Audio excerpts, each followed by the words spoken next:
Welcome back to the most fiery and suffocatingly intense developments from the Middle East Inferno on the Wider Meaning channel, in the unforgiving war of survival between Iran and the US-Israel alliance. Dear viewers, the Middle East at this moment is no longer merely a hotspot, but has turned into a powder keg being tightened every second.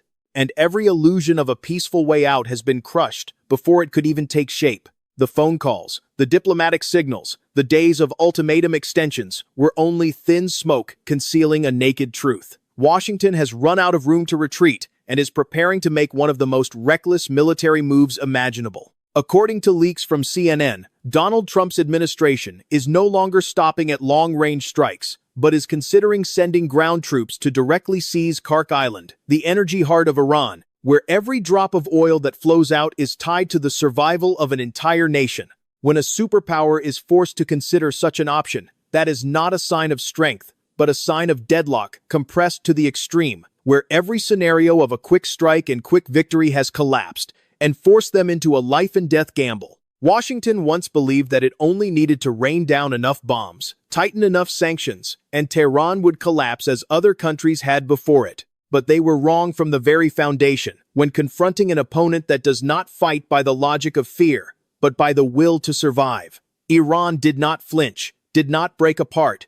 On the contrary, it tightened its position even further, turning pressure into momentum and dragging its opponent into a confrontation where every technological advantage was beginning to be neutralized. It was precisely that resilience that pushed Washington into a dilemma with no exit. Retreat would mean the collapse of credibility, while advancing would mean stepping into a death zone whose outcome they could not control. And in the mindset of a power that refuses to accept defeat, escalation becomes inevitable. Khark Island, therefore, is no longer merely a military target, but the focal point of a power gamble. A place where the United States believes that if it can strangle the oil lifeline, Iran will be forced to submit. But that very thinking exposes a fatal mistake. When you attack the source of life of a nation, you are not only confronting its military, but the entire will of that nation to exist. And Iran has never been an opponent that knows how to bow its head. Every signal on the battlefield shows that it was not caught by surprise at all, but had long been prepared. Step by step, it has turned Khark into a giant trap, where any force setting foot on it could be crushed in a vortex of firepower and endless attrition. The greatest danger does not lie in whether the United States can seize that tiny island or not, but in whether it can survive after seizing it, and how enormous the price will be when every step forward must be paid for in blood. History has proven many times that military gambles driven by political pressure often end in tragedies that no strategist dares publicly admit from the start. And now, as the Islamic Revolutionary Guard Corps holds the initiative and stands ready to turn Khark into a grinding furnace for any infiltrating force, that prospect is no longer a hypothesis but is gradually becoming a visible reality. Before we go straight into the eye of the storm to dissect the entire military scenario being built behind the diplomatic curtain, please hit like, subscribe to the channel, and turn on notifications so you can continue following the sharpest and most battle-grounded analyses. Because what is happening now is not merely a regional conflict, but maybe the opening shot of a complete reshaping of the global power order. The exposed throat of Khark Island, the US, targets the oil heart and throws itself into Iran's killing ground. Khark Island is not a nameless dot on the Gulf map, but the artery pulsing with every beat for Iran's economy, and also the very place that Washington believes, if strangled, could make an entire nation collapse in agony.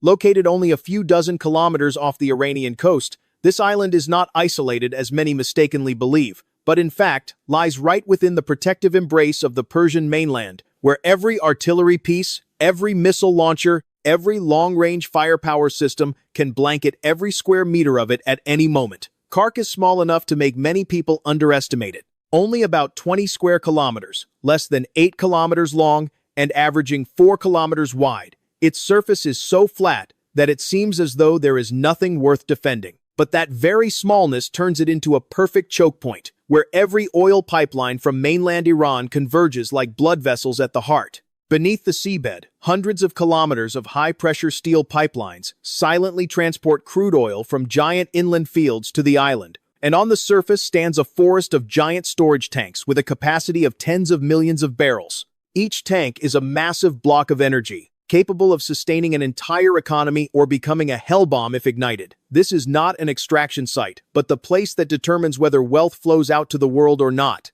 And that is exactly why Khark has become the throat that any enemy wishing to choke Iran must aim at. Washington looks at Khark and sees a perfect target, a point from which to strike directly at the economic nervous system of a place that, if controlled, could trigger a comprehensive shock to energy exports and force Iran to choose between survival and submission. In the minds of American strategists, this scenario appears as a precise, rapid, decisive blow, just as they have done to many opponents before. Strike the center, break the supply chain, and make the system collapse from within. But what Washington does not want to admit is that Khark is not just an economic infrastructure site, but a symbol of Iran's survival. A point that, if attacked, would activate the full survival response of a nation long accustomed to being cornered for decades. When you place your hand on the throat of an animal trapped in a corner, you do not make it weaker, you make it many times more dangerous. And that is the strategic mistake into which Washington is pushing itself. Iran understands the value of Khark better than anyone, and has never considered it a target that could be lost and later retaken, but a defensive line that must be held at all costs. That is why, for many years, Khark has not only been built as an oil and gas center, but reinforced like an industrial fortress, where every pipeline, every storage tank, every structure can become part of the defensive system when necessary. Unlike traditional military bases that are easy to identify and destroy, Khark is a labyrinth of steel, concrete, and energy, where the line between civilian and military targets is almost erased, forcing any attack to face the risk of turning itself into an uncontrolled disaster. A stray shell would not merely destroy a target, but could trigger a chain of fires and explosions, turning the entire area into a sea of fire, burning everything down, and placing the attacking force in a dilemma with no way out. What Washington calls a strategic target is in fact a double-edged sword that it is holding by its own sharpest blade. Striking Khark is not simply a military operation, but an act of touching the most sensitive nerve of Iran, where every response will no longer be confined to the island, but spread throughout the entire region. Because Khark does not lie in the middle of some distant ocean, but right next to the mainland, within the direct control range of the Islamic Revolutionary Guard Corps, who have prepared every scenario from defense to counterattack, from direct combat to prolonged attritional warfare. Every artillery piece buried deep inland, every missile launcher hidden in coastal mountain ranges is aimed at Khark like waiting gun barrels, turning this island into a giant trap that any landing force will have to endure the moment it sets foot there. What makes Khark especially dangerous lies not only in its economic value, but also in its geographic position, a position that renders every concept of blockade meaningless. Unlike isolated islands that can be completely cut off from the mainland, Khark always remains within the direct supply and support range of Iran, meaning any occupying force will face continuous, uninterrupted firepower with no sign of weakening. Meanwhile, the attacking force depends entirely on distant supply lines, easily disrupted, easily destroyed, and if just one link is cut, the entire campaign could collapse in a very short time. This is exactly the point that many Pentagon plans on paper often overlook, because they are used to completely controlling the battle space. But at Khark, that control is no longer absolute. And it is precisely here that a paradox begins to appear clearly. The more important Khark is to Iran, the more dangerous it becomes for the attacking force. The harder they try to seize it, the greater the price. The longer they try to stay, the greater the risk of being worn down. A target that appears to be the key to victory could become the trap that locks the invading force itself in place. Washington sees a weakness and lunges forward like a predator, but it does not realize that this prey has already become a carefully prepared trap in which every factor, from geography to infrastructure to defensive will, stands on Iran's side. This is the true nature of Khark in this confrontation. Not an oil island, not a tactical target, but a flashpoint where every miscalculation will be magnified many times over. When Washington bets on controlling Khark, it is not merely gambling on a military campaign, but on its entire credibility and position. And in a game in which the opponent has prepared the board long in advance, every imprecise move can lead to an ending that no strategist dares acknowledge before it happens. Khark turns into a trap. Iran spreads a net of fire, waiting to crush American troops. If Washington sees Khark as a target to seize, Tehran sees it as a trap to activate. And that difference in perception is exactly what will decide life and death on the battlefield. After airstrikes that seemed to paralyze the defense system, many believed Iran had been knocked out of a state of control. But the reality is the complete opposite. They did not defend in the usual way, but proactively changed the defensive structure, breaking every familiar logic on which the American military once relied. No more large air defense positions, easy to detect and destroy. Instead, there are thousands of small, dispersed fire points hidden among oil and gas industrial zones, where every storage tank, every pumping station, every stretch of steel pipeline can conceal a combat cell ready to open fire at close range. This is not defense, but a hunting net. A network designed to make the enemy never know where it is standing within the battlefield and never know from which direction the attack will come. The beaches, the only natural landing gateways, have been turned into literal dead zones as every grain of sand has been densely planted with anti-tank mines and anti-personnel mines. Not one layer, but many layers, stacked on top of one another, enough to tear apart any formation the moment it touches shore. There is no safe path, no clear corridor. Every step forward is a gamble with life itself. Modern landing vehicles may cross coral reefs, may surge quickly onto the beach, but they cannot evade a pre-positioned minefield, nor can they react in time when the whole area turns into a maze of death beneath their treads. Iran does not need to stop the enemy from landing. It only needs to turn the moment of landing into the starting point of collapse. But the most dangerous thing does not lie on the beach. It lies deep inside the island, where the real battlefield has been built. Khark has no rugged terrain, no high mountains, no dense jungle, but it has something far more terrifying. A dense, complex, and highly explosive oil and gas industrial network, where just one small mistake is enough to turn the entire area into a sea of fire. Iran understands that clearly and has turned it into an absolute advantage. Instead of trying to build traditional fortifications, it uses the towering storage tanks, the interwoven steel pipelines, and the solid factory zones themselves to create ambush points where sniper teams, anti-tank missile squads, and mobile units can hide, appear, strike, and vanish like ghosts. This is no longer linear warfare but spatial warfare, where every blind corner can be the place where death appears.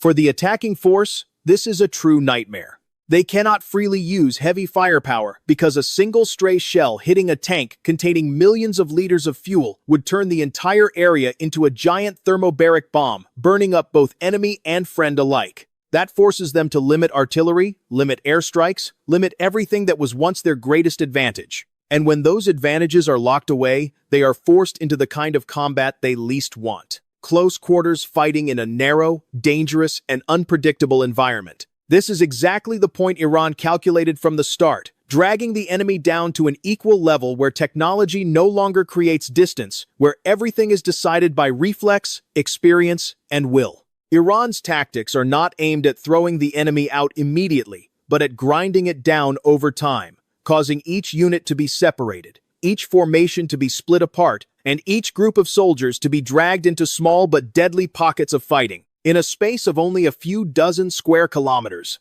losing one's orientation is not difficult, especially when communications are jammed and navigation equipment becomes less effective. Once units can no longer coordinate with each other, the battlefield will quickly turn into a chain of fragmented battles, where each group of soldiers must fight to survive without the necessary support. This is exactly how a smaller defending force can neutralize a stronger attacking force, not through direct strength, but by breaking the structure of command and control. At the same time, from mainland Iran, artillery and missile systems stand ready to fire on any point on the island as soon as coordinates are provided. This creates constant pressure, giving the landing force no time to stabilize its position or build a firm defensive line. Whenever they mass their troops, firepower rains down. Whenever they move, they risk falling into ambush. And whenever they try to establish a safe zone, it can be erased in just minutes. This is not a battle with a clear beginning and end, but a continuous process of attrition in which the enemy is worn down little by little until it can no longer sustain combat. The most terrifying thing about this trap lies not in the power of the firepower, but in patience. Iran does not need to win in one day. It only needs to ensure that the opponent cannot win over many days. And in a war where every passing hour consumes resources, morale, and lives, time becomes the most dangerous ally of the defending force. Khark, therefore, is not a place to prove strength, but a place to test the limit of endurance. And in such a test, the side that is forced to finish more quickly is the side at a disadvantage. All these elements come together to form a clear picture.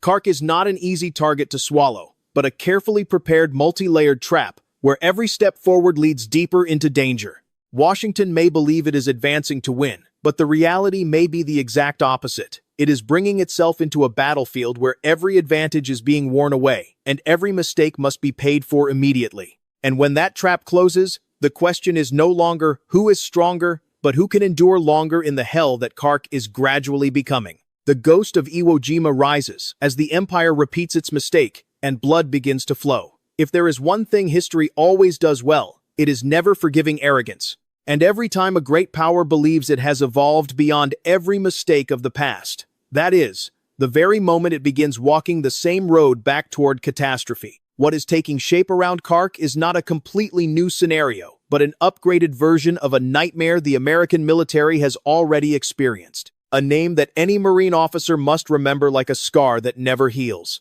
Iwo Jima. In 1945, the United States entered that battle with almost absolute confidence. They poured onto that tiny island an enormous quantity of bombs and shells, believing that no living thing could survive the rain of fire that lasted for days. The strategic minds behind the plans came up with a number that later became one of history's bitter jokes. 4 days would be enough to seize the island, 4 days to end everything, 4 days to prove the overwhelming might of an empire at its peak. But war is not a linear equation, and the enemy is not a number standing still, waiting to be erased. When the first Marines set foot on the black sand of Iwo Jima, they were not entering a land already flattened, but stepping into the mouth of death, perfectly designed. There was no return fire in the first minutes, no sign of resistance, only a terrifying silence. And that silence was the most dangerous thing of all. When the formation began to thicken, when the armored vehicles became stuck in the soft sand like mud, when the distance between units narrowed enough to form a perfect target, hell opened up. Firepower from underground, from tunnels that no bomb had destroyed, from pillboxes that no naval gun had flattened, all erupted at once. Bullets flew from every direction, with no beginning and no end. There was only one truth: American soldiers were being dragged into a meat grinder whose full structure they could not see. 4 days turned into 36 days. A campaign promoted like a stroll turned into a bloody struggle in which every meter of ground had to be paid for with life. More than 6,000 American soldiers were left behind on that tiny island. Tens of thousands of others were wounded. And the bitterest thing did not lie in the casualty figures, but in the fact that all of it could have been predicted had people not been blinded by faith in their own absolute superiority. Iwo Jima did not defeat the United States with technology. It defeated it with will, with preparation, and by forcing the enemy to fight by its own rules. And now, when looking at Khark, the contours of Iwo Jima begin to appear more clearly than ever before. But at a level of danger even higher, Washington is repeating the exact same pattern of thinking that led it to disaster then. Believing that heavy enough bombardment will soften the target, believing that modern technology will compensate for every terrain factor, believing that an elite force can end the battle quickly. But what they do not want to face is the fact that this time the opponent is not a force isolated in the middle of the ocean, but one directly backed from the mainland, with strategic depth and the ability to adjust tactics according to every step of the enemy's advance. The most dangerous similarity lies not in the size of the island, but in battlefield psychology. When an attacking force believes it has destroyed most of the defense system, it enters in a state of complacency, with the belief that the hardest part is over, and that very moment is when it becomes easiest to strike down. Iran understands this clearly, and does not need to prove strength through grand displays. It only needs to wait for the right moment to turn the enemy's confidence into a fatal weakness. But if Iwo Jima was a meat grinder, then Khark carries an element that the battlefield of 1945 did not have. A flammable industrial environment that can turn every tactical mistake into an uncontrollable disaster. At Iwo Jima, American soldiers were destroyed by bullets and artillery. On Iran's Lion Island, they could be incinerated by the very things they are trying to control. A stray bullet, an off-course rocket, an airstrike on the wrong coordinates. All of it can ignite gigantic oil tanks and turn the entire area into a fiery hell. That would not only kill soldiers, but completely destroy the landing force's ability to continue fighting. And that is the point where history begins to repeat itself in the most brutal way. Not by copying an old battle exactly, but by reproducing the same mistake in an even more dangerous context. Washington may have changed its weapons, upgraded its technology, improved its tactics, but if it still keeps the same mindset of underestimating the enemy's will and believing that firepower can solve every problem, then the ending will be no different. History does not repeat every detail, but it always repeats the essence. And the essence here is very clear. An attacking force is stepping into a battlefield whose tempo it cannot control, whose structure it does not fully understand, and from which it cannot easily withdraw once everything begins to collapse. Khark, therefore, is not just an island. It is a test that history is placing before Washington. A test that, if failed, will not stop at military defeat, but will spread into a geopolitical shock. And in that test, the decisive factor does not lie in the number of bombs or troops, but in whether they have learned anything from the past. If the answer is no, then what happened 80 years ago will not only be reenacted, but amplified into an even harsher version, where the price paid is not only the blood of soldiers, but the standing of an entire superpower. The industrial hell explodes, and mistakes must be paid for dearly. If Iwo Jima was a meat grinder, then Khark is a crematory furnace. And that difference does not make the battlefield easier, but makes it brutal on an entirely different level. At Iwo Jima, the Japanese dug deep underground, turning volcanic rock into a tunnel maze that forced American troops to advance step by step in darkness. At Khark, Iran does not need to dig. It turns the surface itself into hell, because the coral limestone ground as hard as steel does not permit gigantic underground structures. But above ground, there exists a dense oil and gas industrial maze so thick that no tactical map can fully simulate it. Hundreds of storage tanks stand like giant explosive blocks, and high-pressure pipelines crisscross like exposed veins. Just one small deviation is enough to trigger an uncontrollable chain reaction of explosions. This is the point where war is bent away from every familiar rule. At Iwo Jima, the United States could flatten suspicion with bombs and artillery. At Khark, every use of major firepower is also a moment of placing itself at risk of being burned alive. A stray shell may not only destroy a target, but also ignite millions of barrels of oil, turning the entire area into a giant thermobaric bomb that swallows both sides. That forces the attacking force to tie its own hands, to enter the battlefield with its advantages cut down, to accept close combat in an environment where every step forward may be the last. And when technological advantage is dragged down, what remains is reflex and will, things Iran has been preparing for a very long time. Khark has no clear front lines, no safe boundaries, only a space where every blind corner can be a gate to death. American troops will not face exposed fortifications, but gun barrels hidden behind storage tanks, snipers buried inside the steel maze, anti-tank teams appearing and vanishing in seconds. This is not a war of sight and firepower, but a war for every meter of ground, where the one who is a beat slower will be erased immediately. Iran does not build fortresses in the traditional way. It turns the entire island into a fortress, where every structure can become a fighting point, where there is no clear target to destroy, only a dispersed network that becomes harder to break the more it is attacked. The greatest danger lies in battlefield psychology. When the attacking force is forced to limit its firepower, dragged into close combat, surrounded by an environment that can explode at any moment, the pressure rises minute by minute. Every trigger pull is a gamble. Every explosion carries the risk of spiraling out of control. Iran does not need to knock its opponent down immediately. It only needs to make the opponent lose confidence in its ability to control the situation. And when that confidence collapses, every command and coordination system will break apart along with it. Khark does not kill quickly, but slowly. It does not crush with one blow, but grinds away bit by bit. There is no decisive victory, only a prolonged process in which every passing hour takes more strength and more lives. This is the kind of battlefield on which every plan on paper is distorted by reality, where modern technology can become a burden if dragged into the tempo set by the opponent. Washington may bring its most elite forces, but if they are pulled into this form of war, their advantage will gradually disappear. The fatal difference between Khark and Iwo Jima lies in the combat environment. One side was a tunnel system underground. The other is a sea of fire that can erupt from the ground itself. but the common point lies in the essence. An attacking force is dragged into a place it does not control, forced to fight by the enemy's rules, and made to pay for every step forward. Khark does not allow mistakes, because each mistake is not merely a tactical loss, but can become a chain reaction catastrophe. Therefore, when Washington sees Khark as a target to seize, it may be misreading its true nature. This is not a place to win, but a place to lose advantage.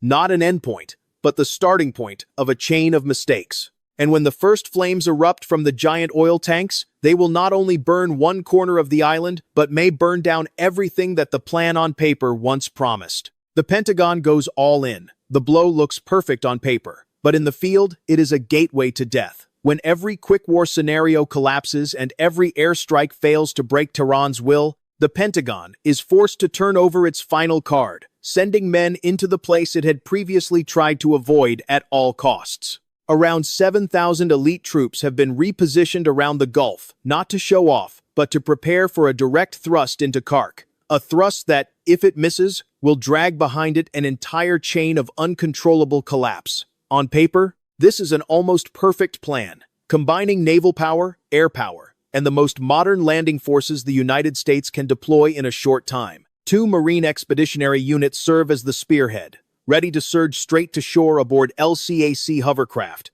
the kind designed to cross coral reefs and reach the beach at high speed, carrying armored vehicles, artillery, and elite infantry. In the air, F-35Bs play the role of cover, interception, and precision fire support. Meanwhile, MV-22 Ospreys ferry troops over the coastal mine belt and drop them deep inside the island, where they are expected to split the defense system in two and create chaos.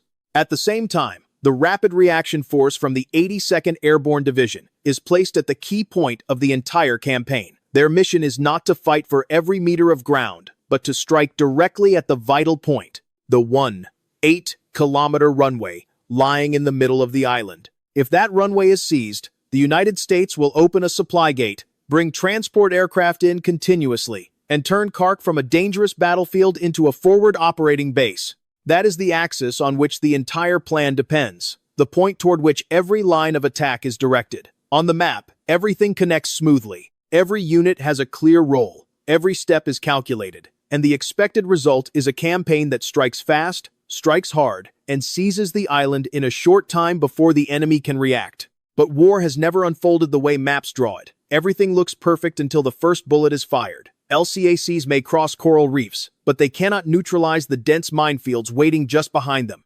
MV-22S may carry troops over the coastal defensive line, but they cannot guarantee that the landing zone is not directly within the firing arc of dozens of gun barrels already positioned in advance. F-35Bs may control the sky, but they cannot erase a dispersed defense system in which every target is small, hard to detect, and ready to fire from close range. And the 82nd Airborne, no matter how elite, cannot drop into a battlefield where every coordinate can be locked down by artillery from the mainland in just minutes. What the Pentagon calls combined strength actually contains a fatal weakness. Everything depends on speed and absolute precision. Just one link slowing down, one spearhead being blocked, and the entire system will begin to crack. If the LCACs are delayed in the minefields, the force behind them will bunch up and become a perfect target for artillery. If the MV-22S are shot down or forced to change direction, the plan to split the defense will fail from the start. If the airborne division cannot seize the runway within the expected time, the entire force on the island will fall into a state of supply shortage and isolation. This is not a campaign that can be adjusted flexibly, but a chain of actions that must unfold almost perfectly. And in war, perfection almost never exists. What Washington is betting on is not only military strength, but the ability to control the tempo of battle. It must strike faster than Iran can react, must seize the key points before mainland firepower begins raining down at full intensity. But precisely here, it faces an opponent that does not play by its tempo. Iran does not need to stop every step forward. It only needs to slow things down, stretch the fight by a few hours, a few days, and as time passes, the advantage will begin to reverse. Every minute of delay means another artillery barrage. Every extra hour means another cycle of attrition. And once the tempo is broken, the entire quick strike plan will collapse into a prolonged war the United States never wanted. The biggest problem for the landing force does not lie in how far it can advance, but in how long it can hold that position. Once it has set foot on the island, it is no longer a mobile attacking force, but a fixed target for firepower from all directions. Light armored vehicles are not designed to endure constant shelling. Field fortifications cannot protect against precision missiles, and in a cramped space like Khark, there is no room to disperse troops far enough to minimize damage. This is the paradox that plans on paper cannot solve. The more they mass forces to break through, the easier they are to destroy in concentrated form. The more they disperse to avoid firepower, the more they lose the ability to coordinate and support one another. Every option leads to risk. And on a battlefield where the opponent has prepared every centimeter in advance, that risk lies not in whether it will happen, but when it will happen. The Pentagon may believe it holds the strongest cards in hand, but the problem is not whether the cards are strong or weak, but that the table has been arranged by someone else. When entering Khark, they are not entering a neutral battlefield, but a space already shaped by Iran's strategy, where every one of their advantages is worn down step by step, and every mistake is magnified immediately. And in such a game, strength is no longer the only deciding factor, but the ability to adapt to a contest whose rules they did not write. Easy to seize, but hard to hold, when Khark becomes the graveyard of every invader. The most dangerous moment is not the landing, but the moment one thinks success has already come, because it is precisely when the flag is planted that the real nightmare begins. Khark is not an island lying in the middle of the ocean that can be blockaded and cut off like battlefields of the past. It lies close to the Iranian mainland, right within the embrace of a giant firepower system that has not been neutralized at all. The entire tiny area of this island lies fully within the range of artillery, rockets, and short-range ballistic missiles. That means any force setting foot there immediately becomes a target locked down from the mainland. There is no safe zone, no breathing space, only a narrow surface on which firepower can rain down at any moment without weakening. This is exactly the point where every one of Washington's plans begins to collapse from the root. At Iwo Jima, the Japanese were completely isolated, with no resupply, no support, able only to fight to the last bullet in despair. But at Khark, Iran is not isolated at all. It stands directly behind the battlefield with an entire nation as its rear base, with ammunition supplies that are almost unlimited, and with the ability to adjust firepower according to every movement of the enemy. That turns every effort by the landing force to hold the island into an act of imprisoning itself inside a continuous kill zone. The moment the runway is destroyed, and that is almost certain to happen, the entire campaign will fall into a locked state. No more transport aircraft landing, no more steady resupply, no more ability to bring in reinforcements or withdraw when necessary. What remains is a mass of soldiers isolated on a small island, forced to withstand each artillery barrage, each rocket salvo, each precision strike from the mainland with no way to respond proportionately. This is no longer offensive warfare, but a struggle for survival under siege conditions. The harder they try to hold, the more they are worn down. The longer it lasts, the greater the losses. There is no rapid victory, only a slow death measured hour by hour. The most elite units will be turned into targets for live fire practice. The most modern vehicles will become pieces of steel left behind on the island's surface, and every effort to maintain a presence will have to be paid for with lives. This is not a hypothesis, but the logical end of a battlefield where all geographic and firepower factors stand on Iran's side. Comparisons with past disasters evoke the shadow of Gallipoli, where expeditionary forces were trapped in a narrow space under continuous fire and could neither advance nor retreat. But Khark is even harsher, because modern firepower today allows no pause for reorganization. Every passing minute is another tightening turn of the noose. Every extra hour is another layer of casualties. And in such a war, time does not stand with the attacker. This is the strategic trap Washington is walking into. Not a battle designed to win, but a space designed to make the opponent unable to win. Khark does not need to defeat the landing force in one day. It only needs to hold them long enough for mainland firepower to do the rest. And when every option leads to losses, when there is no clear way out, the campaign will collapse from within. The question now is no longer whether the United States can seize Khark, but how long it can hold it before being crushed by the very factors it cannot control. Any victory, if there is one, will only be temporary, while the price paid will endure and spread far beyond that tiny island. And when casualty numbers begin to rise, When political and public pressure surges, every initial calculation will become meaningless. And you, how do you view this scenario? Can a modern force hold firm on a battlefield locked down like Khark, or is this merely a step leading to an even greater mistake? Leave your opinion in the comments so we can discuss this strategic perspective more deeply. If you find these analyses useful, do not forget to share them. Press like and subscribe to support Iran in this just war, and continue accompanying wider meaning in the next reports. Goodbye for now, and see you again in the next video for the most truthful and sharpest analyses.